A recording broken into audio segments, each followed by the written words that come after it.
we emerged at the realization that what was happening with the war on drugs was fundamentally wrong. We emerged out of the notion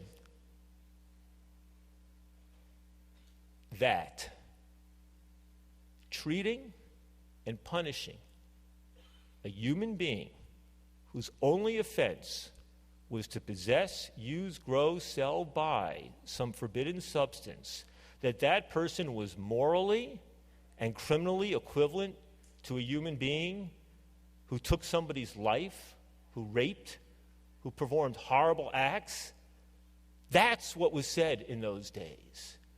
We grew out of the notion and the principle that nobody but nobody deserves to be punished or discriminated against or amongst based solely upon what we put into our bodies so long as we do no harm to others. We grew out of that notion, that fundamental human rights, civil libertarian, human rights, civil rights, human rights notion about sovereignty of our own mind and body and what happens when you begin to act as if human beings who have done no harm to others deserve to lose their freedom for days, weeks, months, years, or decades. We grew out of that, a sense of our fundamental uniqueness. It was our consciousness of the stigma attached to human beings who use those drugs instead of those drugs, that stigma was not justified. It grew out of the notion of people being deprived of their access to the medications they needed because taking that medication by definition made you an addict.